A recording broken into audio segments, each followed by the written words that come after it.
Having watched it till the end, I can safely say that this anime is truly a piece of art.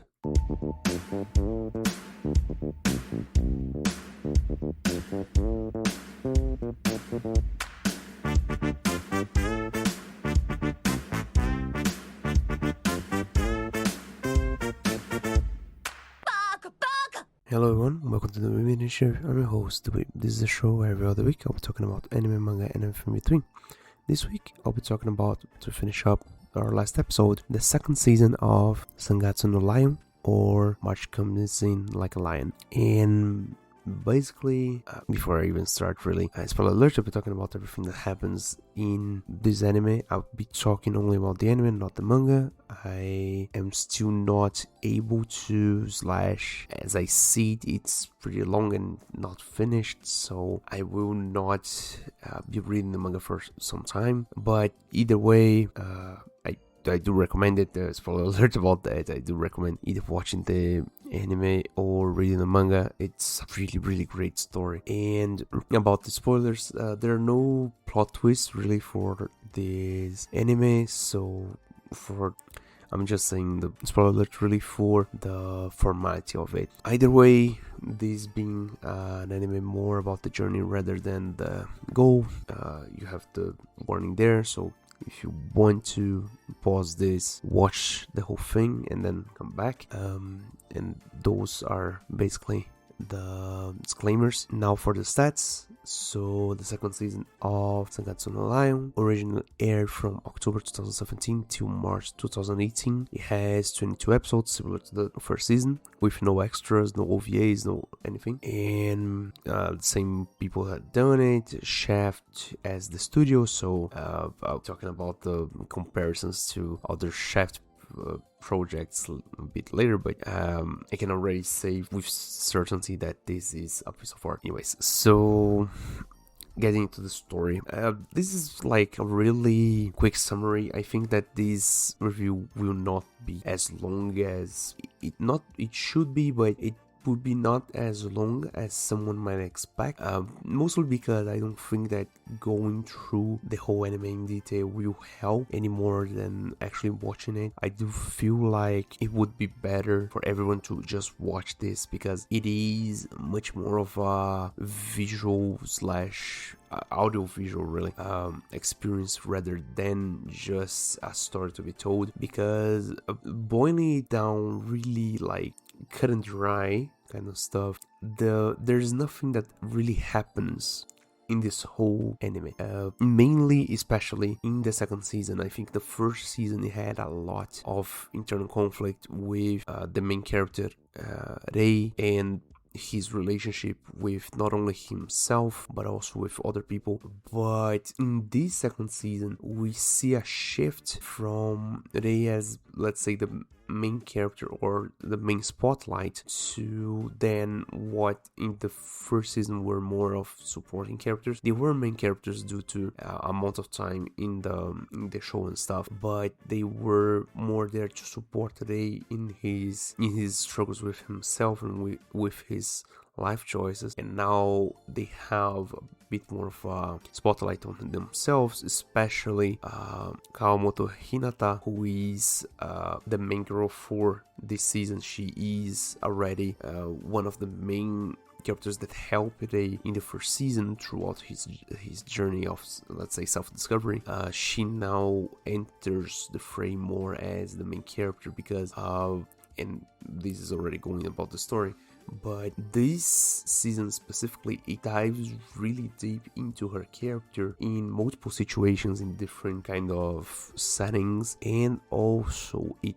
does build up more of a, let's say, second viewpoint in the story. So we dislocate from Rei and go to her to watch Rei from a third person perspective, let's say. And in that sense, this anime really does things different from the first season. So as I already mentioned, the first season went through a lot of Rei's struggle and presented a lot of his backstory and stuff. This season especially, and I think this is, I mean, a lot of things do happen this season that are not really this specifically, but it is worth mentioning, and I think it is the most salient part of this season, that Hina is the main character for the most part of it, mainly because the main arc of this whole season, and something that appears, and I would say that they do a really okay job in doing it. I think they drop a little foreshadowing, like some oddity one way or another, but then, and I don't really remember the order of the episode at this point, but from one point to the next, they just dropped the bombshell that, and mind my language and mind to the all the people that are affected by this, but I'll be discussing a bit of bullying here, so yeah, if you have a problem with that, please leave. I wouldn't want to leave anyone uncomfortable by what I'm saying, so for that reason, please tread on how much you're comfortable with actually hearing about this. But basically, right, at one point in the very start of this season, really, we get to learn that actually Hina is being bullied at school, and we go through the whole of the backstory of how the situation escalated to that point. We get to know that Hina had another friend who was first targeted by and this is, I think, the main thing about bullying. It's generally not started by one thing in particular, or really not, let's say, not instigated by something in particular, but rather someone, and then there is no real reason for it, really, and it goes from there, right? So this girl called, I think it was Sakura Chiho, she's Hina's friends, and she's targeted by a group of bullies in their class. They do the whole thing that you would expect from the, let's say, average anime that includes bullying in its setting, so much so that, and this is already getting to comparison to other Shaft works, Madoka specifically, and we're talking about Shaft, I need to mention Madoka at the release once. Talking about Madoka specifically, I don't actually remember Madoka really talking about bullying itself, though, and this is what I would say a direct influence of one of the shows that one of the animes that I personally, I don't like it, but it really did leave a mark on me, was both of them, right? Mahou Shoujo Site and Magical Girl Raising Project. Specifically Mahou Shoujo Site. Mahou Shoujo Site was horrific, and I don't actually recommend to anyone. I don't plan or really want to do a review on it, because, oh my god, that is just bad to see in my opinion. I know that there are people who like the setting and the way that the characters kind of go through their ways to get to a better place. Me personally, I don't really vibe with that, so there's that. But either way, the thing is, right, so being one of the things that influenced me, it reminded me a lot of the vibe of the show, mainly because, and this is the juxtaposition that they implement in the second season. So for this kind of whole initial arc of the bullying stuff, we see specifically with Hina, when talking about the first season, for example, the first season, it showed all of the Kawamoto sisters, so Hina, Akari, and Momo, and their grandfather, for an extent, they all had this really colorful palette accompanying them everywhere they went. So from the backgrounds to everything that they did involved a whole lot of colors, a whole lot of little gags and visual stuff to help accentuate the feeling of happiness, of comfort, of coziness that they brought to Rei in the first season. And in this first moment, you can clearly see Hina's colors going away from her. So as the story continues and they explain more and more about the bullying, eventually the group of girls in her class bully Sakura so much that she ends up moving and leaving school and so on and so forth. And Hina, being the I would not say righteous, but she really took a step forward, and for that she's really courageous. And this is a character trait of her that is really accentuated and really like shown off. I think that, and I may be getting this in the wrong order here, but from that one scene in the first season when she goes up to Rei while he's talking to Kyoko and being basically slandered by her, we can see that Hina is really courageous and brave about doing the stuff that she wants to do or she thinks that's right. And in doing so, in this situation now, she becomes the new target of the girls, and so she starts being bullied, and from then on the whole thing kind of develops. So we get Rei trying to help so much, because as time goes on he understands the needs and stuff, and also because, as always, Rei understands that not only from the amount of help that the Kawamoto sisters have given him throughout the days and every other occasion that he went there to have dinner with them, they invited him inside, and the time that they took care of him when he was sick and stuff. For all of those situations and stuff, we can get the vibe that he wants to help Hina, and we have then this whole side arc of him going to his homeroom teacher at this point, ex-homeroom teacher, because at this point he has graduated from being a first year, he's a second year, and so on and so forth. But the one teacher that he actually talks to, Hayashida Takashi, who's the one that appears for the most part in the first season, that is the one that sits with him on the top of stairs and eats and talks about shogi and stuff. He wants to help too, due to his unrelenting spirit as a teacher, because he wants to help them. He wants to actually help the students grow up and stuff in a healthy environment and whatever. And basically we have this whole build up to the point where they starts to have these delusions about taking care of Hina if she can't really go on anymore, and so on and so forth. And it really becomes really takes a turn, because at this point Rei has become so different from where he started in the first season that it does. And it's kind of endearing in a sense, because then you have this feeling of, oh, I watched you grow and now you're so much better than you started, and so on and so forth. And in that sense, I think it has some kind of cuteness to it. It has some kind of nice feeling to it. It's kind of cathartic in a way. And watching him try to take care of her, it is really nice, important, and this is something that becomes clearer by the end of the season.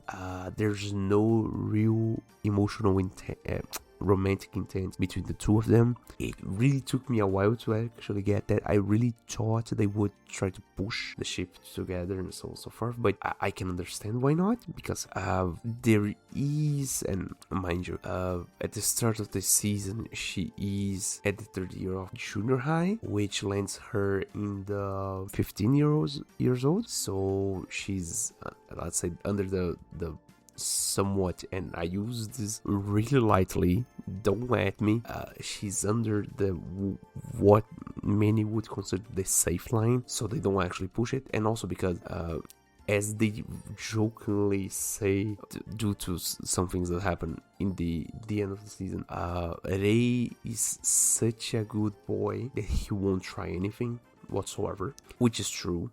He's a great guy. He is steadfast and really has his morals with it, but also they kind of they don't actually say that, but it becomes really implied that he's an what they call it, a herbivore, so he doesn't have any like hunting instincts whatsoever. That being said, right, so we have this whole bullying arc, and it takes a really long time to actually develop. There is a point where things kind of develop. There is a heart-to-heart between Hina and Rei, where Hina actually shows how much she knows that what she did is the right call, was to protect Sakura, Chiho-chan, and the whole thing that she is having to deal with all of this bullshit while she knows that she is not wrong in what she did, and then everyone in the family has to help reassure her. And it is, in many ways, even in the really hard scenes, it's really nice to see the response, the way that they actually draw it out, and like the way that it is actually scripted out, because, and obviously everybody who has seen bullying on or knows someone who has been and stuff, these are really difficult theme to tackle. I will not like sit here and claim that I'm a specialist or something, but this is me talking about my own, let's say, experience. But I think for everyone that actually has been in the vicinity of a bullying case, the way that they treat Hina in that sense, it is the most positive way that you could go about it. It is, I'll not say perfect, because as they even acknowledge in the show itself, each case is different and it depends on a whole lot of things, and depends on the person who's suffering, depends on the whole of the situation. But for me, at the very least, it is one of the most idyllic ways to deal with bullying that ever has done, in terms of helping the victim, because she started being targeted by something that she actively did to protect someone. And the one thing that everybody does, and really does help a lot, and you can feel it through the way that everything runs after that, is that they reassure her that her choice to help Chiho-chan was the right choice, and there's nothing wrong. She is not wrong in this situation. Eventually, after this specific scene where they actually talk to her and again reassure her about her morals being right in the situation, there is a bit of a tie down. We go, and this is something that this season specifically goes through a lot. They go they dip into a whole lot of shogi, then go back to Hina, then go to a lot of shogi, go back to Hina, and they go through doing just that throughout the whole season. For the most part, that I would say that this is safe to say. So much so that I personally didn't, I would not say I didn't like, but I missed interactions with Kyoko and a bit of the family drama from Rei's side, mostly because I really think Kyoko is, and this may be like a self-report kind of stuff, but she's a underappreciated design. I really like the design of the character herself. I like the way that she's written. I know she's kind of the antagonist and stuff. She's a bit of a villain, so on and so forth, but she does have a more human side that they show in the first season, and so on and so forth. But at the same time, I kind of missed her presence. I think that it was an interesting kind of family drama that they had going on there, which they didn't actually go into in the second season. Most likely we won't have a third, because it's already been like 8 years. But anyways, it might happen, I don't know. That was a part-timer had a second season after God knows how long, and I really can't say anything really after having new painting stock in 15 years later. I can't really doubt anything, so there's that. If anyone ever really gets chefs to do a third season, to actually go through the different parts, I don't know where the source material, the manga, is at the moment, but I would expect them to have deep dives in each of the main characters, more or less. So in that sense, I feel like at some point they would kind of address the family matters with Rei, and the implication that there was a romantic intent between the two of them. But then again, this is just my dream.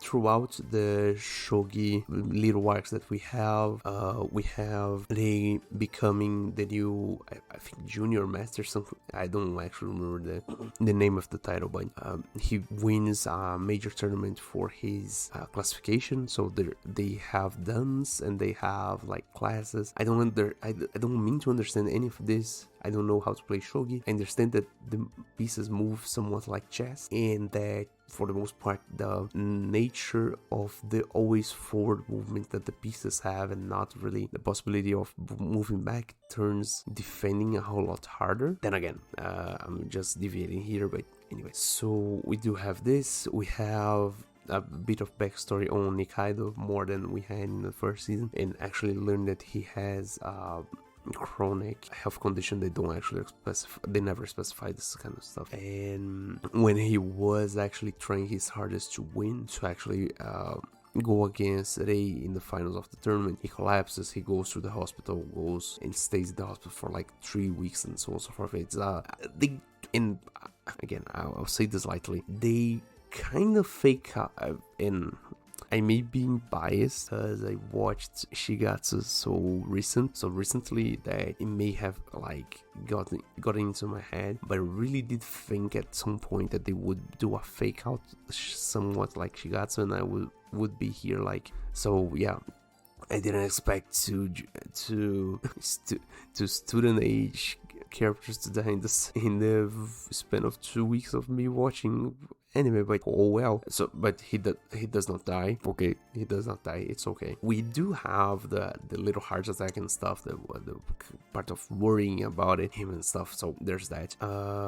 But he eventually recovers and so on. But at some point in the whole of the season, there's a point where there's a hard cutoff where we don't actually see him anymore. We then go through some little stories when Rei has a match against Soya. Soya is the Grandmaster, Eternal Master of the whole thing of Shogi that's currently there, and he's like a really mysterious guy and so on and so forth. But as the story progresses, we learn more and more about him, so much so that he is deaf, and this is implicated to help him concentrate on shogi, so much so that he's so good. But that is kind of so like not really the case either way. But anyways, so there is this match.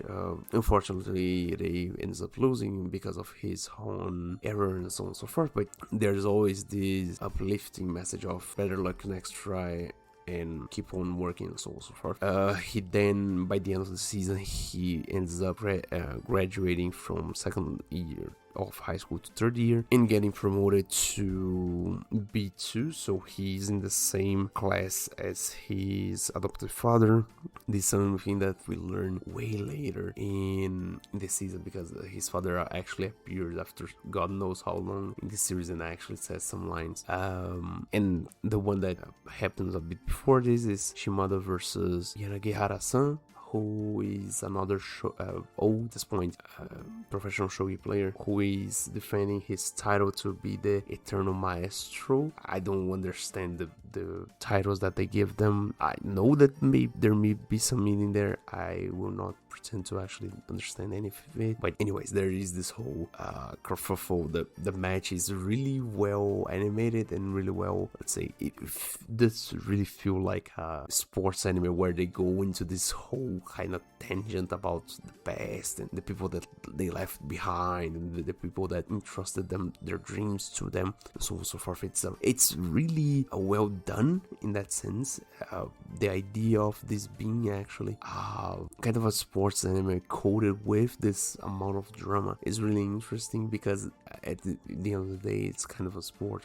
Chess is a sport, so shogi might as well, even though there's a whole other side of the ritual and the way that they do the matches and the way that they set up and so on and so forth. But anyways, and basically that's the sideshow, the shogi stuff, I think, for the most part, and I think most people would agree with me that it is the sideshow. The main show is the whole arc with Hina, because after the first like die down, after she is reassured and starts, let's say, giving less of a fuck about stuff, then we see some weird stuff happening, and then what I would say at the release, the Madoka vibes start sipping in, the whole, let's say, darkness consuming people and the whole thing about how what was that, when they use the powers of corruption grows in their Jew, and then they need to kill witches to replenish it and so on and so forth. That same kind of motif and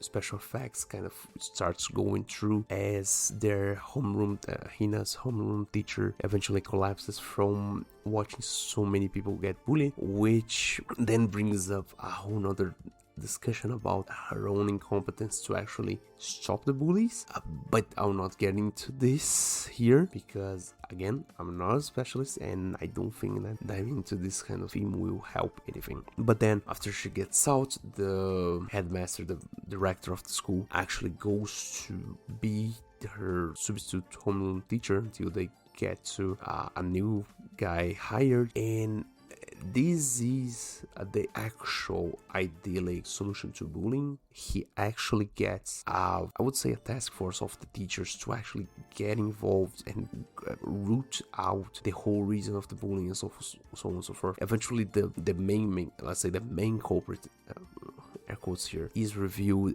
and he's called Takagi.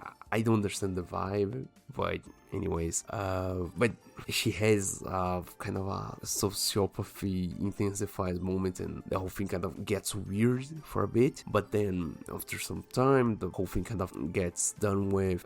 They start to help Hina to study for her entrance exams for high school. He presents his senpais to her, and so she chooses to go to the same high school and so on and so forth. She ends up passing. It's a wholesome, cathartic. It's a really, and this is a thing, right? So for the most part, when I'm talking about any anime here, I always nitpick some part of the ending, and this is not really intentional. It's something that just jumps out of me, especially for this one, with the way that they do it. So how cathartic it is, how cute it is, how out of their way they go to go outside of their, let's say, framework, and how the episode structure just goes out the window and the whole thing kind of works in a different way. I would say that this is a 10 out of 10 perfect ending for the way that they did this anime, because at this point they complete everything. They go through Rei's problem in the first season. You go to see that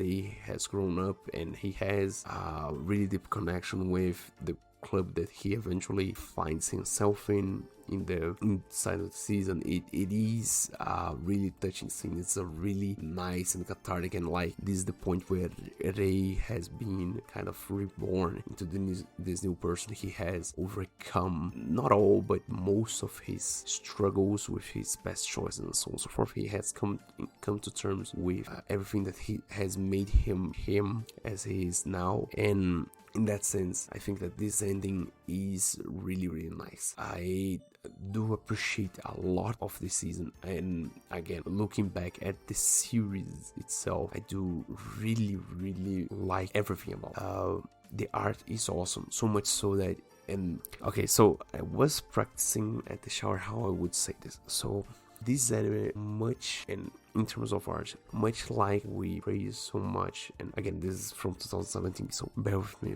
on this one. As much as we praised the ending of the season 2 of Frieren, I have not done the review, but we all know the thing about it's animated by one person, and the whole thing is incredible, so forth. That one person, you can clearly see from the passion that they put in their craft, that they love what they do. I like to believe that. I really do like to believe that. In watching Sangatsu no Lion first and the second season, I have come to terms with the fact, and this is, again, this may be my headcanon, there may be someone on Chef that doesn't actually like to do what they do, but in my headcanon, the amount of passion that comes through in this series, from the art to the presentation to the little gags that they do on screen, to the way that they write the characters, to the way that they do everything they do, I really think that everyone in Shaft as a whole, as a group of artists, they really do love their craft. They really do like what they do, and they really